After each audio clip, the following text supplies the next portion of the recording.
Hi, everybody. I'm Joy David, and I'm a member at Grace Lutheran Church up in Horseshoe Bend. It's my privilege to be able to share devotion tonight. My devotion tonight is based on 1 Peter chapter 5, verse 7, and it reads, "Casting all your anxieties on him, because he cares for you." So simple. Who'd have thought?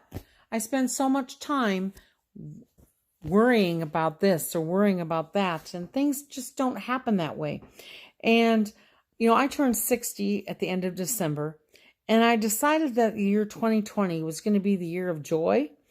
And that's kind of a pun because my name is also Joy, but a year that I was going to look and take some action about changing things that I was unhappy with or that I didn't feel like God was right there. Sometimes, you get that feeling where you're just a little bit edgy. And I just have found through my short life is that it's all about whether I seek God first or whether I choose to try to do it on my own first and then seek him later and ask forgiveness. So I'm going to challenge everybody to do a few things. One is, if you're missing someone, call them. We live in a time where technology is amazing. And even if we just write them a letter, I think that writing letters is an forgotten art almost. But think about how many times you have picked up something that someone's written to you, whether it be a note or a postcard or a card or maybe a special letter, and have just gotten that warm feeling inside again just because of those words written on that page. And I think that just if you're missing someone, communicate with them, call them, write them, text them, Facebook them, mention them. There's lots and lots of different ways. And ultimately, take them and your friendship to God in prayer and ask him to do some connecting for you. Another thing is, you want to meet up? Invite someone. It's simple. Invite someone. You want to meet up? And I'm not talking about a date or anything. Just maybe getting together for lunch or for a coffee or just for a walk. Invite someone. I do that. I have friends that I connect with on my walk every day. We've just made it a point of we call each other. I have one friend for 5 nights, one each night. And we walk for 20 minutes and talk at the same time. And it's a way to connect with people, but it's also a way to just get out there and walk and enjoy the air. And on the other times, then that's when I pray. I'm not a person who believes that you have to sit down on your knees and pray. I think that you can pray anytime, anywhere, any method that works for you. Do you want to be understood? Explain yourself. If you don't think somebody is explaining or understanding what you say, explain yourself. Ask them if they understand. Ask them. Don't go around complicating things by wondering and making your life for the next 5 days wondering if you said the right thing or the right way. Ask. It's simple. Have a question? Ask. Don't be, you don't like something? Say it. Say it. I don't like the way my steak was made. I don't like my black jeans washed in with the whites. Say it, because nobody can read your mind. And as much as we like to think that we're super communicators, the fact that we don't and we complicate things with our thoughts says maybe we're not quite as good as we could be. If you like something, state it.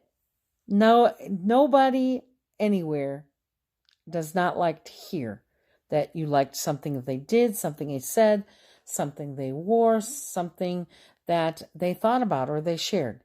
Awesome. Don't complicate it. Simplify it. Keep it simple. You want something changed? Ask. Hey, you never know. And the only silly question is one that's not asked. If you love something or someone, tell him or her. Tell the people that are responsible if it's something that you loved, a performance or things. We tend to try to be grandiose. I go to little kids' rehearsals for dance or to programs and things. And I'm a teacher, so I'm invited to a lot of them over the course of a year. And I see parents with these big gift bags and these big giant balloons and things, and they hand it to the kid and they say, "Good job." And the kid smiles and grins for a little while. But the kid that really gets it is the parents who come up and they involve them in a big giant hug and say, "I am so proud of you. You kept going when you made a mistake. Wow, you're really growing up." And those kids, they beam forever. And they beam when they think about that moment or you bring it up to them. They beam. And isn't that what it's all about? It's casting our anxieties onto God because He's got bigger shoulders than we'll ever have. And I just appreciate those people who are honest with me and who are forthright with me. And I just think that maybe our God also appreciates that. So don't hold anything back. Don't complicate things. Don't wonder what if. Don't play mind games. Let's just cast those cares away.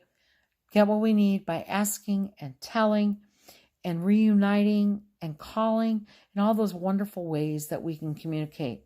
And most of all, let's not forget to communicate with God unceasingly, always, forever. Whether it's help me go here or God bless that person. One of the things that I read someplace when I was very young is that when you see an ambulance, you should always pray for the responders, for the people helping. And when there's a disaster, you look for the people helping and you pray for them. They feel that warmth. I've been in mix-ups like that, not quite maybe what I call disasters, but certainly accidents, and as a responder. And I think that those people who lift those people into prayer are really treasured, and it helps you to keep your life simple if you look for ways to keep your life pointed toward God and listening for His voice. Thanks a lot for listening. Bye now.